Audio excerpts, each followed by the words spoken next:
Aaron's Speaking podcast, episode number 77, passive aggressive, fake laughs, exaggerated coughs, and theatrical yawns.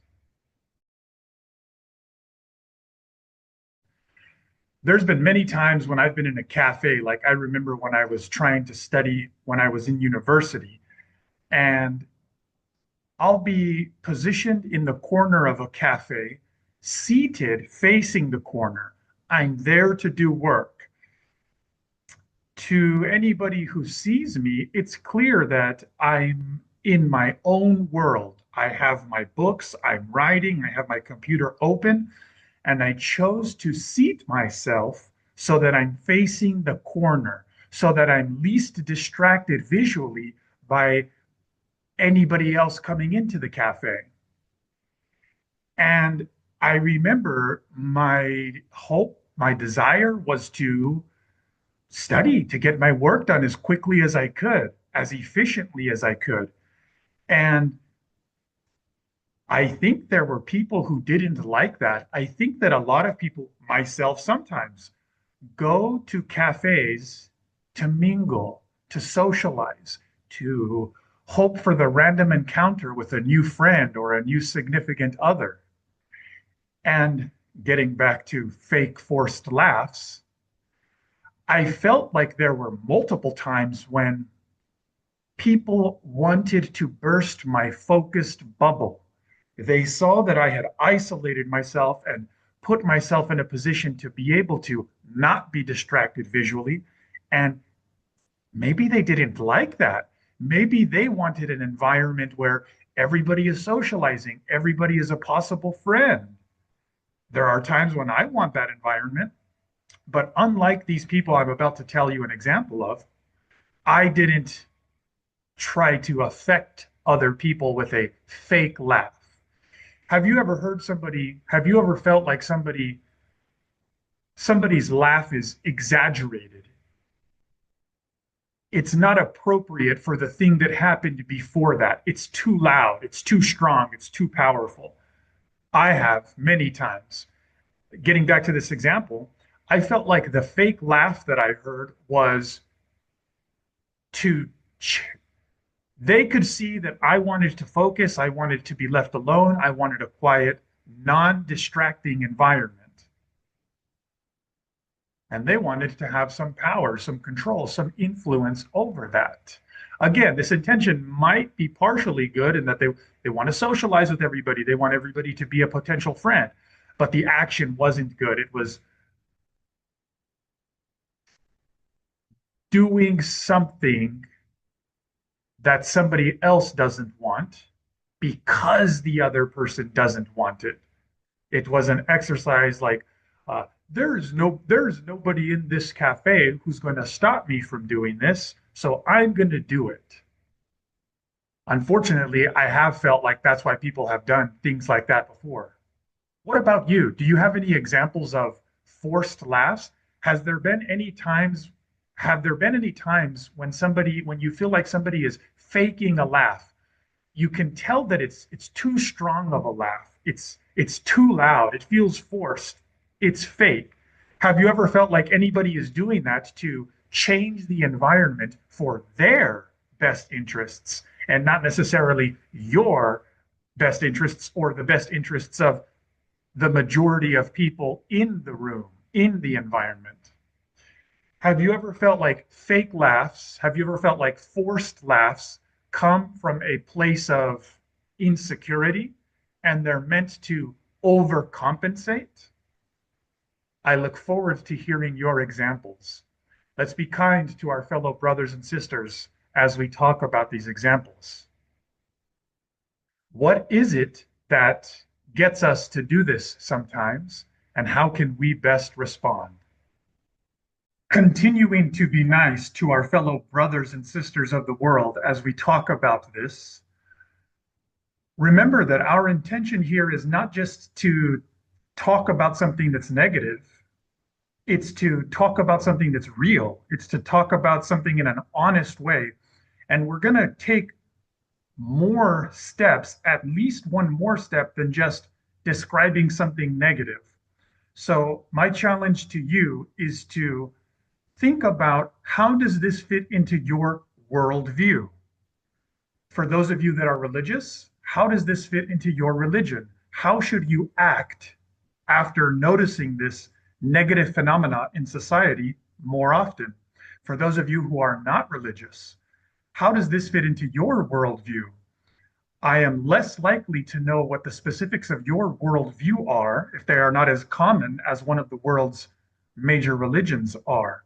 So I look forward to hearing from all of you as to how you can take this knowledge, this deeper description of a social dynamic, and use it in a beneficial way for yourself and a beneficial way for other people.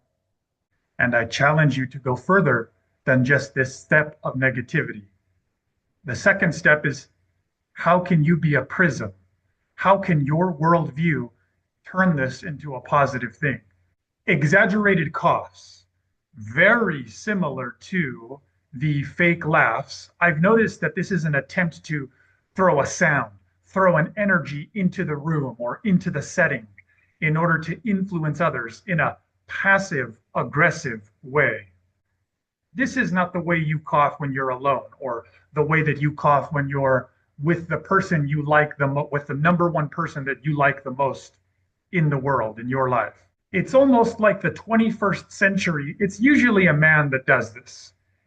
It's almost like a 21st century version of the ape beating his chest or grunting. Again, the person does not cough this way when they are by themselves or when they are with their number one most favorite person in the world. They do this when there are more people in the room, usually strangers. Think of a restaurant or grocery store or shopping mall. And the third, passive aggressive behavior for us to notice more, recognize more, and then remember my challenge to you, see how you can use it in a beneficial way, in a more positive way, fit something that fits your worldview. The third example of a passive aggressive behavior is theatrical yawns. You and I yawn all the time, but we don't do it as theatrically or dramatically as other people do when they're in society, when they're in a room or an environment that contains other people, again, usually strangers. It comes from a person who that person usually doesn't have a lot of energy. They usually don't have a lot of excitement in that moment. They're usually not so enthusiastic about the moment that they are overflowing with positivity and want to share it with you and I. Instead, it usually comes from somebody in a low energetic state. It usually comes from somebody who's maybe feeling more negatively about that moment, or maybe that day, or maybe their existence. Now, here's the challenge. Hey, Aaron, how do you take another step into positivity? Well, for me, my worldview is okay, this is a brother or sister who is possibly currently suffering or focusing on something that's getting them to suffer. And in an attempt to have some kind of control, in an attempt to have some kind of influence, they are doing this rather than not negatively affecting other people. They're putting this negative energy into the air, and it's for some sense of control. I will pray that they find more constructive ways to get a sense of control. I further take a step into positivity by thinking, well, Aaron, what are you doing? Aaron, what are you doing to possibly help this person? You're in the vicinity of this person. If they are doing these passive aggressive, usually negative behaviors, and you are hearing them and or seeing them, Aaron, then that means you're in the vicinity to maybe do something positive for that brother or sister. Okay, So accepting my own challenge, what I could do the next time is to smile or say hello to the person, not immediately after the behavior, but maybe 5 or 10 minutes later, I'm going to get up to go to the bathroom. Or maybe if I'm walking by the person, maybe 5 or 10 minutes later, I'm going to walk back. And that that 5 or 10 minutes later is when I have an opportunity to try to share some positivity.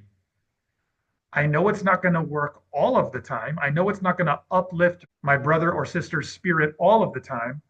But if it does it more than 0 times, then it's worth it. And then I have an opportunity to grow.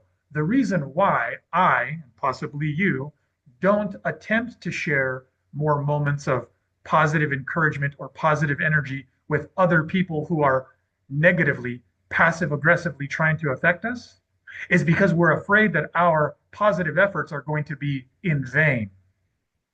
And this is where I and hopefully you have an opportunity to grow.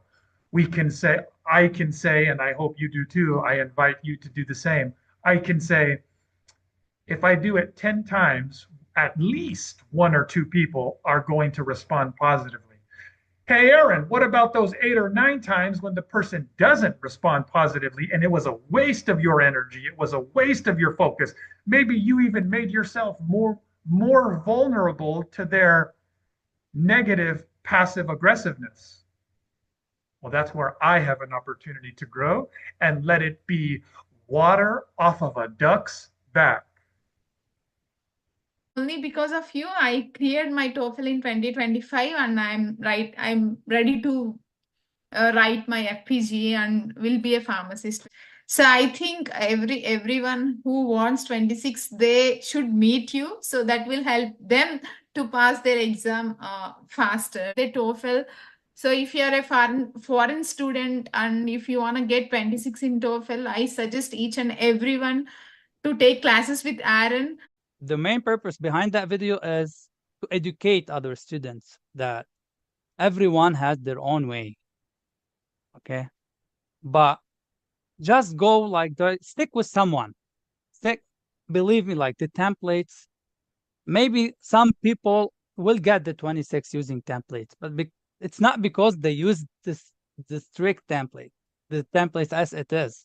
It's because they had their own, they developed their own fluency that could overcome the structure of that template.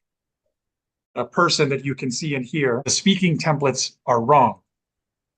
Because to get 26 on speak, and when you see somebody who did get 26 on speaking or above, and they tell you they use the speaking template, they did not get 26 on TOEFL IBT speaking because of the speaking template. No, they got 26 on TOEFL IBT speaking in spite of the limiting nature of the speaking template.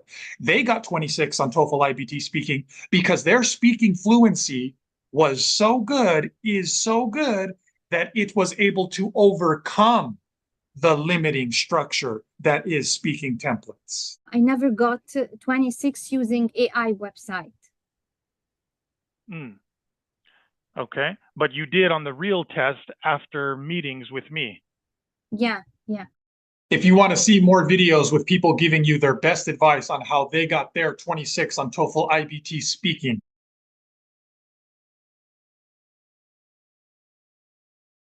you can watch that YouTube playlist. It's connected to this video, and you can find it by searching for TOEFL IBT Speaking 26.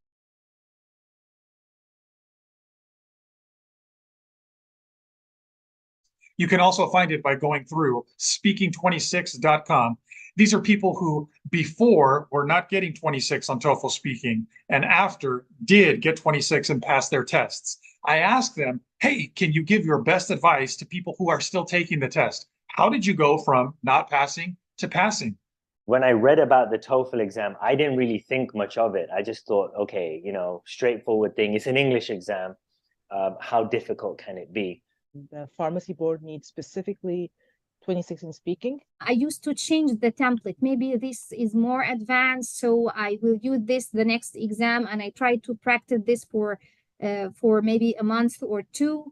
to be able to master it, you know, to say it without thinking. Every time I found myself getting maybe less score or the same score. It doesn't make any difference to just change the templates and use different introductory words. It didn't make any difference for me. Some of my friends advised me to start taking sessions with you. This helped me in passing my TOEFL exam. Erin helped me to pass and get 26. Erin, actually, any words will not be enough. But really, I'm very thankful. 26 in speaking, and I finally got it, and I'm so excited to get to the next step in my pharmacist license. Look at my accent, look at people who got 26.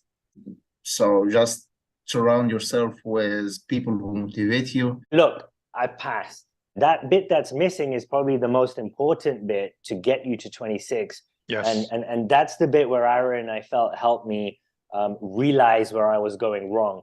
And that bit where I was going wrong, I think it goes for everyone. It doesn't matter whether you speak English is your first language or not.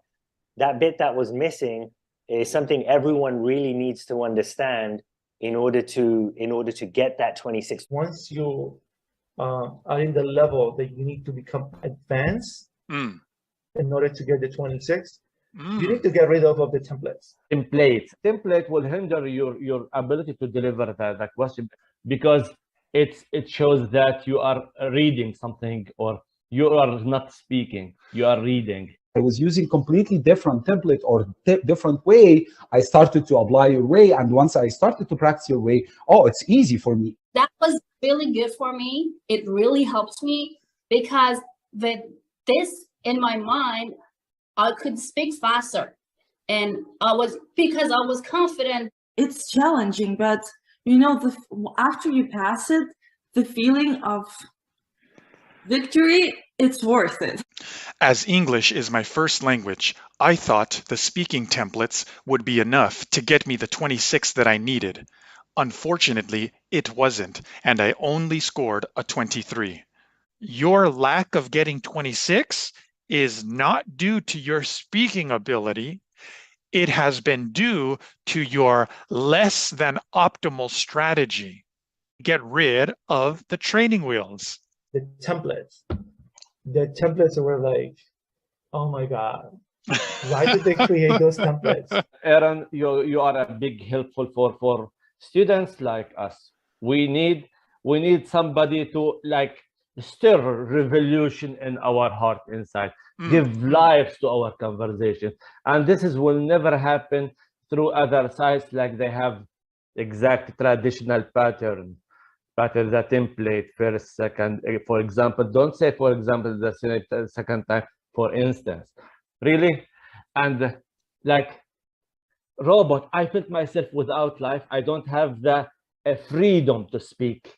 You don't have to worry that much about how can I mention 2 reasons with 2 details or 2 examples. It's too much for me. You help students to increase their fluency. Instead of following that speaking template or any other speaking template, trust your fluency.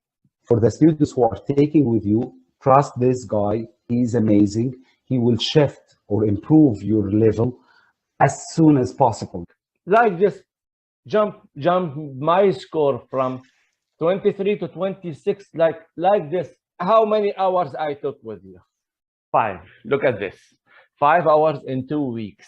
I passed my test. I was surprised that I passed after 5 sessions together. I hope you keep inspiring and helping more pharmacists and more other students to achieve their goal and become a professional here in the United States. If I had just, found you earlier. For people who's really, they have concern and they need to do it very fast, go to the original, the source of help. Go to Aaron. He's the guy. He was the guy for me. And hopefully he's the guy for you. And he'll set you straight. He'll tell you what you need to do to get that 26